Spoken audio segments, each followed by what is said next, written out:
दुनिया में माँ को सबसे ताकतवर यूं ही नहीं कहा जाता। माँ की न जाने कितनी ऐसी मिसालें हैं। जितनी भी मिसालें माँ के ऊपर दी जाएं उतनी ही कम है।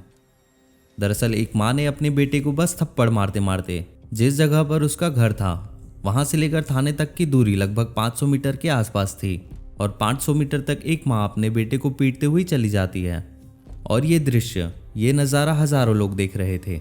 जब वो महिला थाने में उस बेटे को लेकर जाती है और पुलिस के हवाले करती है और कहती है कि इसको आप जितनी जल्दी हो सके फांसी दे दो। अपने ही सगे बेटे को, जिसको 9 महीने पेट में रखा था, माँ जाकर कहती है कि इसको फांसी पर चढ़ा दो। तो एसएचओ भी हैरान थी, परेशान थी कि आखिरकार कोई माँ अपने बेटे के बारे में ऐसा कैसे बोल सकती है। जब अगली बात जब उस माँ ने अपने बेटे के बारे में बताई तो वाकई ये फांसी जैसी सजा भी छोटी लगने लगती है।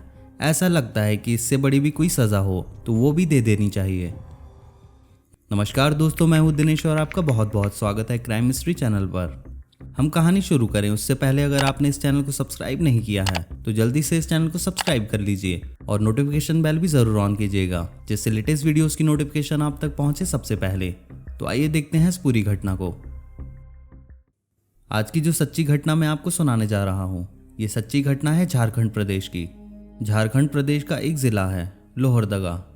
दरअसल इसी सदर कोतवाली क्षेत्र के एक मोहल्ले में 27 अप्रैल 2022 की दोपहर लगभग 2 बजे के आसपास का वाकया था। क्योंकि ये रमजान का महीना था इसलिए एक लड़की ने रोजा रखा हुआ था और दोपहर की नमाज यानी कि जोहर की नमाज अदा करने के लिए वो नहाकर बाथरूम से बाहर निकल रही थी कि अचानक ही उसका 19 साल का भाई हुसैन अंसारी एक मोटर मैकेनिक की शॉप पर काम करता था। आज वो काम पर नहीं गया और सीधा अपनी बहन को जैसे ही बाथरूम से निकलते हुए बाहर देखता है तो अपनी ही बहन को देखने के बाद उसकी नीयत खराब हो जाती है। नीयत कुछ इस कदर खराब होती है कि उसके कपड़े उतार देता है और उसके साथ वो बदतमीजी करने लगता है, उसके साथ गलत काम करने लगता है। रोजे में बहन थी और उसके साथ इतना घिनौना कृत्य कर रहा था। बहन रो रही थी, चिल्ला रही थी, रहम की भीख मांग रही थी, लेकिन उसने अपनी बहन को चाकू की नोक पर रखा और कहा कि शोर मचाने की कोशिश की तो तुम्हारा सर धड़ से अलग कर दिया जाएगा। बहन रोती रही और उसके साथ गलत काम, गंदा काम करता रहा। उसकी रोने की, उसके चीखने की, उसकी सिसकियों की आवाज़ सुनकर छोटी बहन, जिसकी उम्र अभी लगभग 16 साल के आसपास है, वो भी मौके पर पहुंच जाती है और अपने ही सगे भाई को अपनी ही सगी बहन के साथ आपत्तिजनक स्थिति में जब देखती है तो उससे कहीं ज़्यादा चिल्लाने लगती है। बड़ी बहन को छोड़कर छोटी बहन को वो मारता पीटता है, क्योंकि माँ और उसके पिता दोनों ही घर से बाहर काम करने के लिए जाते हैं, रोजमर्रा की तरह आज भी गए हुए थे। लेकिन न जाने कहां से आज माँ अचानक प्रकट हो जाती है, अचानक से घर में दस्तक देती है तो अपने ही बेटे को बिल्कुल नग्न अवस्था में देखकर और बेटी को कपड़ों से तन ढकने की कोशिश करते हुए देखकर माँ सन्न रह जाती है। माँ सोचने पर मजबूर हो जाती है कि आखिरकार इस घर के अंदर क्या चल रहा था। जैसे ही छोटी बेटी और बड़ी बेटी ने अपनी माँ को घर के अंदर प्रवेश करते हुए, अंदर घुसते हुए देखा तो दोनों बेटियां जोर जोर से रोने लगीं, चीखने लगीं और चीखते हुए चिल्लाते हुए अपनी माँ से ये वाकया बड़ी बहन ने बताया कि मैं नहाकर निकल रही थी, मुझे जौहर की नमाज अदा करनी थी, भाई हुसैन अंसारी ने उसके साथ ये घिनौना कृत्य किया है। माँ को बहुत गुस्सा आता है और उससे भी ज्यादा गुस्सा तब आता है जब छोटी बहन ये कहती है कि मेरे साथ ये लगभग 3-4 साल से ऐसे ही कर रहा है, ऐसा ही घिनौना कृत्य कर रहा है, कभी चाकू की नोक पर तो कभी डरा धमका कर। माँ को जब ये बात पता चलती है तो माँ आपा खो बैठती है और आग बबूला हो जाती है। माँ के इस गुस्से को देखकर, उसके चेहरे को तमतमाता हुआ देखकर, गुस्से में उसकी लाल आंखों को देखकर हुसैन की भी हालत खराब हो जाती है।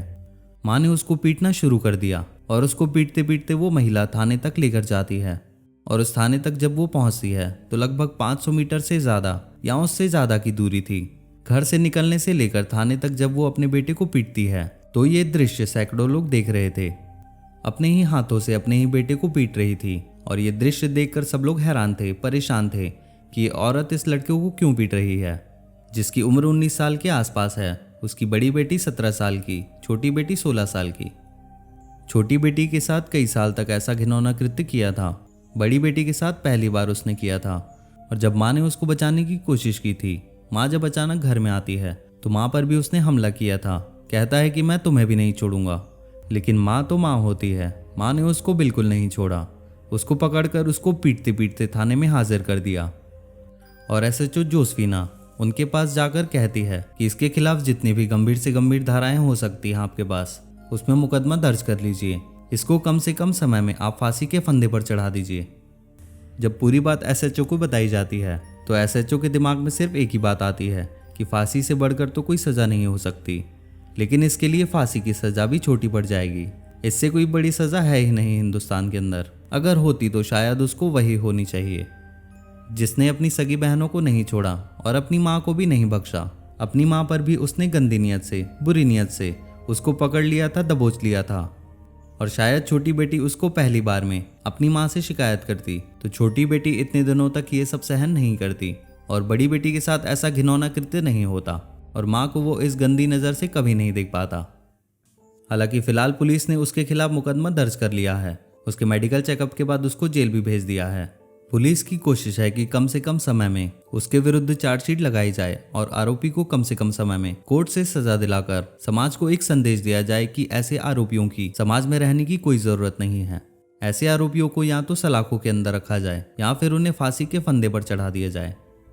दोस्तों, इस कहानी को सुनाने का उद्देश्य किसी को परेशान करना नहीं है, किसी का दिल दुखाना नहीं है, बल्कि आपको जागरूक करना है, आपको सचेत करना है। इसलिए अपना ख्याल रखें, सुरक्षित रहें। इसी के साथ इस कहानी को समाप्त करते हैं। मिलते हैं किसी नई कहानी में। तब तक के लिए नमस्कार।